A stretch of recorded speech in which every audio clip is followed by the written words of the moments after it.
What's up, guys? Rashad with Bad Beats here. Today we're joined with Cooper, and he's bringing you his Goku's lineage deck profile that we use for our fun day video.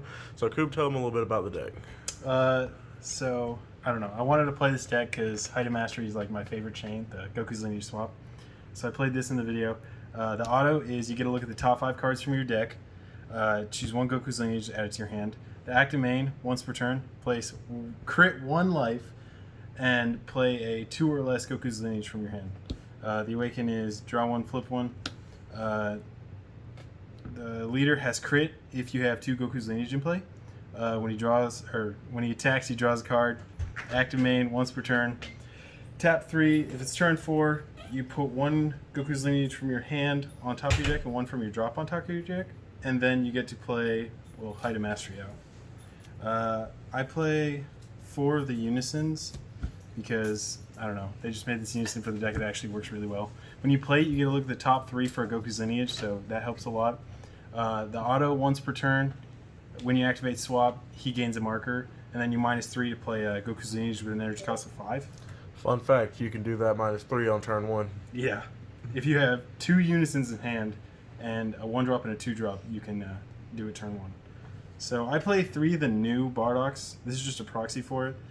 It's swap 2, limit 1, so you only get swap once, which kind of sucks, but it's still a 10k swing. The auto is when you play it, he gains +5, and you KO is skillless in rest mode, so that card actually helps to add a lot of pressure to the deck. Then I play 3 of the Adopted Father Son Gohan. He's just a blocker swap.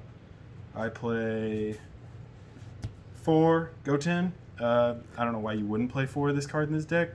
It's just like probably one of the best cards in the deck. Yeah, if they don't literally answer this card, you get so many free cards in your turn. Like, if you're on like turn 2 and you've played 2 of these Gotens and your opponent doesn't kill the Gotens, like let's say they're playing a leader that has to attack your leader to draw, so they don't get to clear the Goten, then you just get so much free advantage out of it. Like, card's really good. Like turn 2, if I had Gotens from turn 1 and I went second, I could have like 12 cards in my hand on turn 2. So then we play 4 of the 2-drop. It just swaps. It's 15k. We have 3 of the 3-drop that goes in the Height of Mastery. 2 of the Height of Masteries that go in, or 2 of the swaps that go into Height of Mastery. They have barrier. When you play them, you get a rest a card and draw a card. 2 of the 3-drops that take life. So I just played this to add more pressure. I haven't got to play it yet because I've only messed with it like 2 games, but it seems good to add more pressure. I play 2 of these to, just in case your opponent does want to swing on your Gokens, you can have a pseudo super combo to protect them. I play 4 of the 4-drop SS3 Goku. This card's really good. It's like the main chain now in the deck. So after you've swung with your Gotens, you play this on top and take a life. Or not on top. It's like a pseudo swap. The only thing is, if they have Black Mass Saiyan out, it does get hit. So it is kind of annoying when they do that. And then with that card, you pay 3 and swap into this. This is, like I said, it's the new chain. So this guy, when it's played, you play a 5 cost from your hand and a 5 cost from your deck with different names. So I play 2 of these. And their keyword skills are negated for the turn, but not their autos. Yes. So this guy's auto, when he's played, you get to pop a card without barrier and draw a card, if it was in rest mode.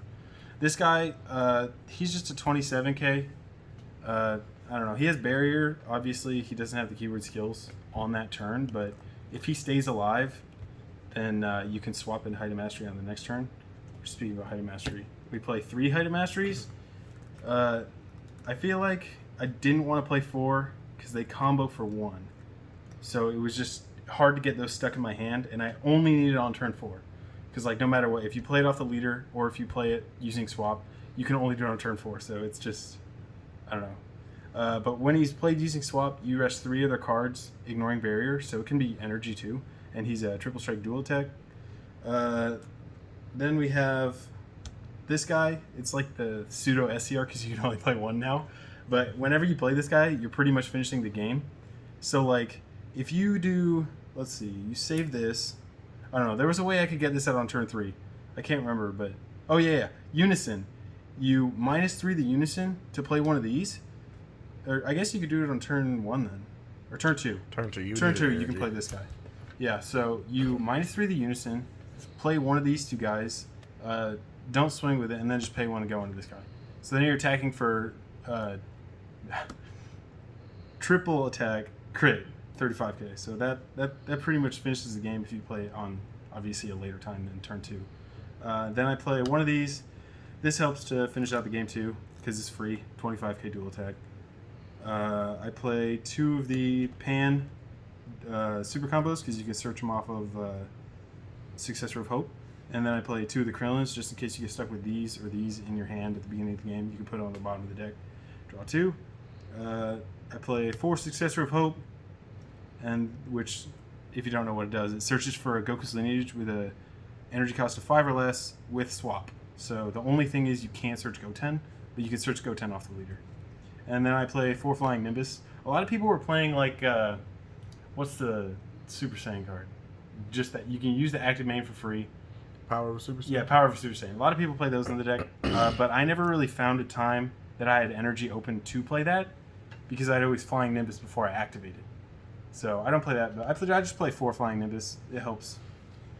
So then you don't die. Normally I wait till turn 2 to play one of those.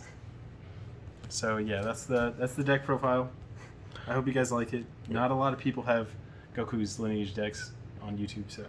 And also keep in mind this is a fun deck video, so there's obviously more expensive options you can add to the deck if you're trying to play competitively. I'm not sure if this is a deck that can truly be played competitively to begin with, but I mean there's other options. You could add obviously the Vegeta counterplays, Final Flash, like you were saying, Power of a Super Saiyan. There's other good yellow cards. Let's see, Mecha Frieza, Robotic Riposte. There's other good generic yellow cards you can add into the deck, but we were keeping these decks budget for the video. I know there's a lot of players on the community page lately have been asking if people have budget deck ideas, and so this is a good one for somebody to get into. There's nothing in this deck that's expensive. It's a solid deck to play at the house with friends. You know, if you have a less competitive locals, then it's also a really good deck to take to a less competitive locals. Our locals, we do a fun day, like 1 day a month, every so often, where we essentially just ban all the tier 1 leaders. Everybody has to play like a tier 2 or a lower deck, and it's just a fun day that we just do when we're trying to unwind. So that was our video, and we'll have some more coming for you guys soon. If you have any questions, comments, or suggestions, let us know. And we'll see y'all in the next one.